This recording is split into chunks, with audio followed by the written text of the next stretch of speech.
Hi, and welcome back to the kitchen of the Southern Food and Beverage Museum. I am Chef D. Levine, and I have a wonderful treat for you today. So if you love vegetables as much as I do, but you do love a little bit of spice, I have the perfect dish. We are going to make today buffalo cauliflower. Yes, it's kind of a spin on the buffalo chicken dish, but without the chicken. So we're going to make some buffalo sauce from scratch. We're going to make a batter for our cauliflower, and it's all baked. There's no frying involved, but it's quite delicious. So let's go over our ingredients and we'll get started. So to make the buffalo sauce, we have some hot sauce, we have some unsalted butter, Worcestershire, I have a little bit of white vinegar, I have some garlic, some ground garlic powder, and a little bit of cayenne. We're going to add a little bit more kick. So the first thing we're going to do is incorporate all these items into our pot, and we're going to get started.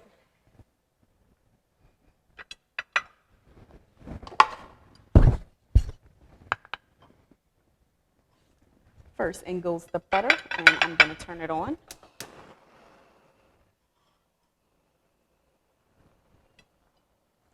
Next, I'm going to add in the vinegar,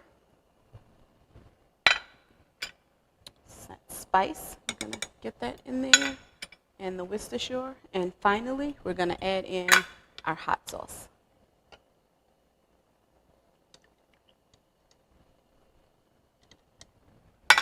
So be careful when you're cooking this because the vapor is going to be extremely potent because it is hot sauce, and you don't want to really get that hot sauce vapory steam in your eyes. So we're just going to cook this right up until it begins to bubble on the edges, and we're going to turn it off.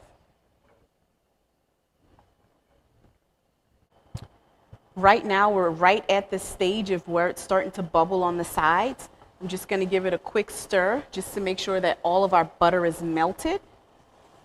Now that we are at that point, I'm going to turn off the heat.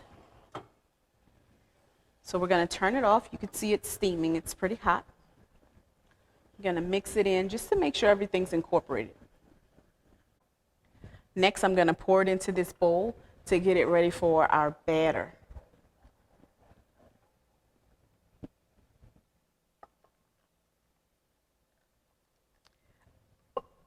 Whew.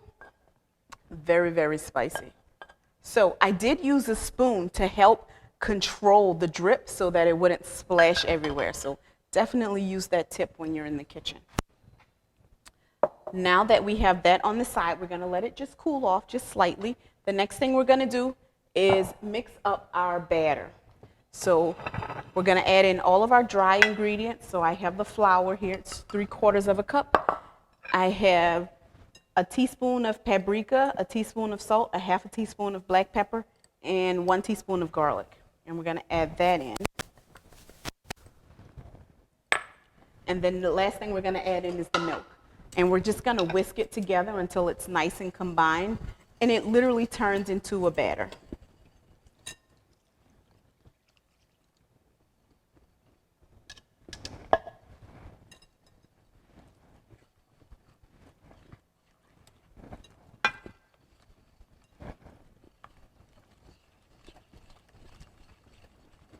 I love the color on this. That's from that fantastic paprika that's giving it this really awesome kind of pinkish color.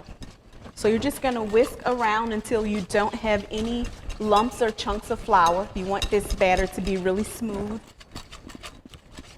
which shouldn't take long at all. That's it.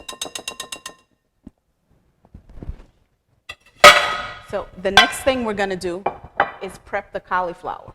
I'm just going to put that on the side. So the cauliflower, you're going to use one head. You don't want it to be too big, but definitely you want it more of a medium to large size. So this is half. I've already cut up the other half and made it into some bite-sized pieces that you can see because these are the size that we want them to be. So the next thing that you're going to do is with your cauliflower cut side up, you're going to press down to try to break apart those florets because that's what we need it to do. Now, if you have a stubborn cauliflower, similar to this one, you can just use a paring knife. And what you're going to do is you're going to use your knife to core out and cut out the core of the cauliflower. So just gently, just kind of break them up. You know, I always say they kind of look like trees, so we're just breaking up some of these tree trunks, right? That definitely help get it broken up into smaller pieces. And we're just going to keep them bite size. So when you get to larger pieces that are together, that's one floret, just kind of slice it right in the middle and pull it, and it should totally come apart into 2 pieces. Let's go a little deeper. So just like that, it's perfect. So you don't have to cut all the way down through the cauliflower. Just kind of split the core just slightly, and they'll break apart. Let's make that one a little smaller. Perfect. I think that's enough. Well, maybe I'll do a few more pieces. So again, just running my knife along the core or the tree trunks of this cauliflower. That one broke off into a nice piece. We're going to cut that one in half.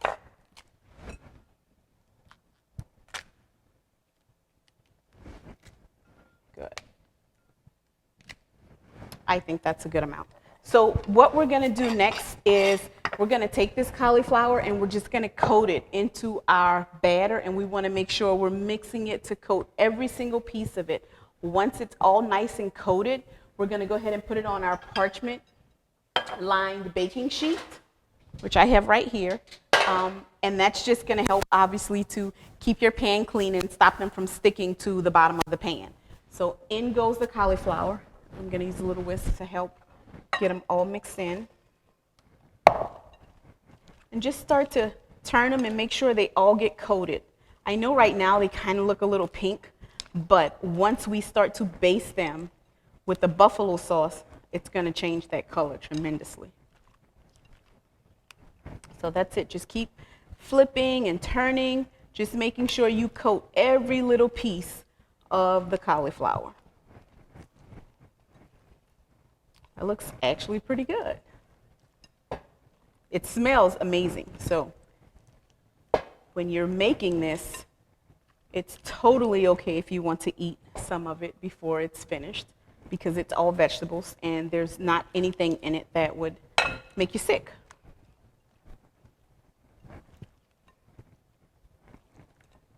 Okay, so now I have our cauliflower 100% covered. They're all coated, and we're going to line them up on our baking sheet and kind of spread them out a little bit.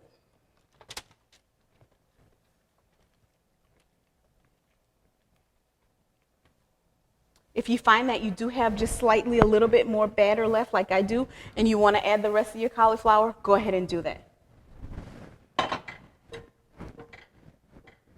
So I'm just going to take these and just kind of spread them out into a thin layer. These are going to go into a preheated oven, so we'll have to turn the oven on ahead of time, of 450 degrees in the middle rack. The first time we're going to do this, it's going to take 20 minutes. So once we have them all spread out and not too bunched up, we're going to go ahead and put them into the oven for 20 minutes. When they come out, we're going to turn them over. Once we've turned them over, we're going to start to baste them. But the next thing we're going to do is work on that finishing sauce. So let's get these into the oven.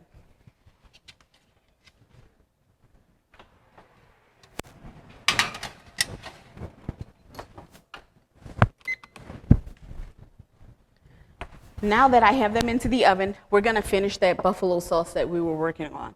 So we have the buffalo sauce that we're going to use to go ahead and coat our items. I'm just going to use a spoon. We're going to add a little bit more of that vegetable oil. Give it a nice little mix. And finally, we're going to add in the honey. So I've been waiting to add this honey. I love honey. And to make it that my honey came out pretty easily, I just sprayed my little cup slightly with some cooking spray. Didn't even need a lot, just a little bit, just to help it slide right out of there. And we're just going to give this a nice little mix. We want to make sure that everything's mixed really, really well. I know it's going to seem like it's oily on top, but just keep mixing it.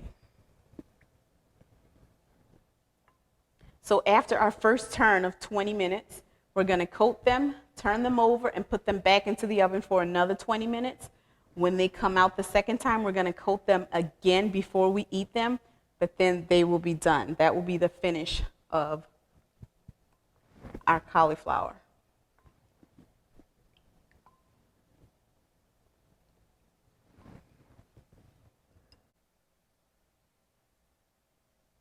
So our first 20 minutes is up. I'm going to pull the cauliflower out just so you can have a look at it. We're going to turn it over and then give it a quick baste.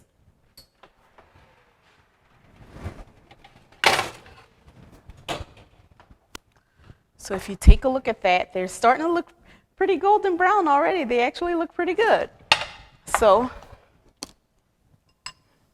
I'm going to take them and turn them over as many pieces as I can because I don't want them to really get burned on the bottom.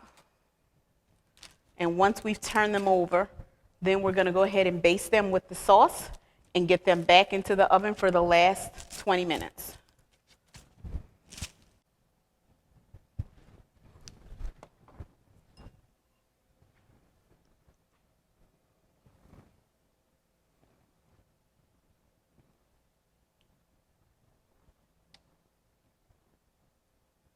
When you're adding your buffalo base, give it a really good coating because that's where that buffalo flavor is going to really soak into the cauliflower pieces.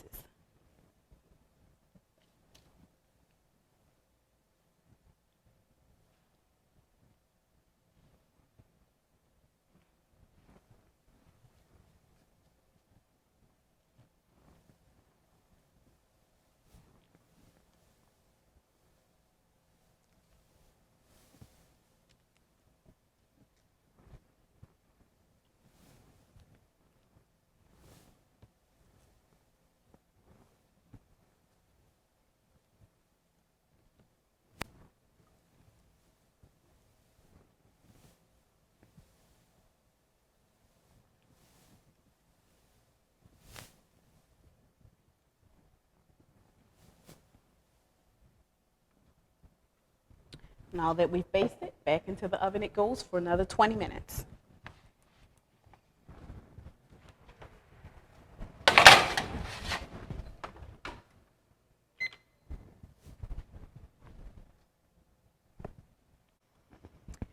Now our 20 minutes, our second 20 minutes is up and our cauliflower are done. So this is the end result, that's hot, of our buffalo cauliflower. They look great. They're nice and crispy and coated, and they're going to taste fantastic.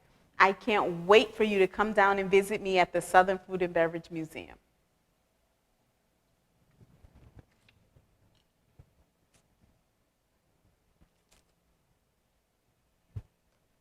You can stop it.